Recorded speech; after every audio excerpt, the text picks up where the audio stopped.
పినపాక మండలం బోటుగూడెం గ్రామంలో గత తేజస్విని గారు ఉన్నప్పుడు ఇక్కడ ట్రెంచ్ కొట్టడం అంటూ జరిగింది. దీన్ని అటవీ శాఖ భూమిగా నిర్ధారించారు. వీరు ఎటువంటి పంట పండటం లేదంటూ కూడా తెలియజేయడం జరిగింది. ఆ క్రమంలో ఇప్పుడు కొత్తగా వచ్చిన ఎఫ్ఆర్ఓ మేడం గారు తన సిబ్బంది ఇక్కడ మొక్కలు నాటే క్రమం ఇక్కడికి వచ్చారు. ఈ క్రమంలో ఉదయం వీళ్ళు ఇక్కడ మొక్కలు అంటే ఇక్కడ మనకు తెలిసిన ఇన్ఫర్మేషన్, ప్రాథమిక సమాచారం ఏంటంటే మొక్కలు తమ భూమిలో ఫ్లవింగ్ చేసి మొక్కలు నాటాలని అటవీ శాఖ ఉన్నతాధికారుల సిబ్బంది మేరకు వాళ్ళు వచ్చారు.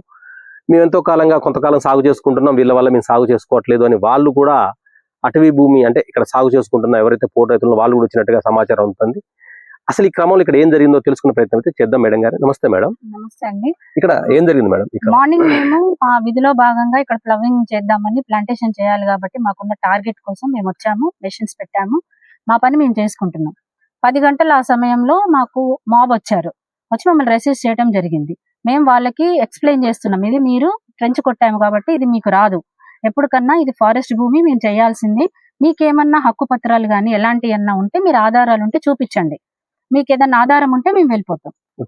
మేము చేయాల్సిందే అంటే మాకు వాళ్ళకి మేము చెప్తున్నాం, వాళ్ళు కూడా గొడవ జరిగింది, అంతకు మించి ఇక్కడ ఏం జరగలేదండి. అయితే ఇక్కడ కొంత విలేకరులు మీడియా ఫుటేజ్ వచ్చినప్పుడు మేడం మీ మీద కేసులు నమోదు చేస్తాను మీరు బెదిరించినట్టుగా కూడా మా దృష్టికి వచ్చింది మేడం, దాని వాస్తవం ఉందా?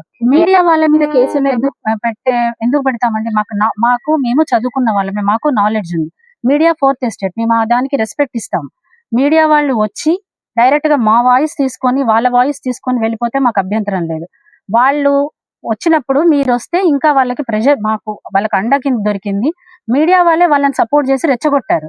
ఆ క్రమంలో నేను వాళ్ళని రెచ్చగొట్టిన క్రమంలో నేనేమన్నానంటే, మీరు రాకూడదండి, ఏదైనా ఉంటే నేను మీకు ఇన్ఫర్మేషన్ ఇస్తాను, మీరు ఇట్లా ఫారెస్ట్ లోకి రాకూడదు, ఏదైనా ఉంటే మీకు ఇన్ఫర్మేషన్ ఇస్తాను, అప్పుడు మీరు వచ్చి మీరు రండి, మీరు అప్పుడు వాస్తవాలు ఏంటో తెలుసుకోండి. అంతకు మించి నేను ఒక మాట కూడా మాట్లాడలేదు. దీన్ని వక్రీకరించి నా మీద లేనిపోని నిందలు వేస్తున్నారు, అంతకు మించి ఏం లేదు. చూసారు కదా, ఎఫ్ఆర్ఓ గారు కొత్తగా వచ్చారు ఇక్కడికి. అంటే ఇక్కడ మేడం గారు వాస్తవం ఏంటంటే ఇక్కడ ట్రెంచ్ కొట్టిన టైంలో కూడా మేడం గారు లేరు, ఇక్కడ కొత్తగా వచ్చారు, నూతనంగా విధుల్లోకి వచ్చారు. తను ఏంటంటే ఉన్నతాధికారుల ఆదేశాల మేరకు ఇక్కడ వచ్చి మొక్కలు నాటుతున్నాము ఇక్కడ అంతే తప్ప వేరే ఉద్దేశం మీడియా వాళ్ళు ఎక్కడ అవమానపరచాలని చెప్తున్నారు. Thank you.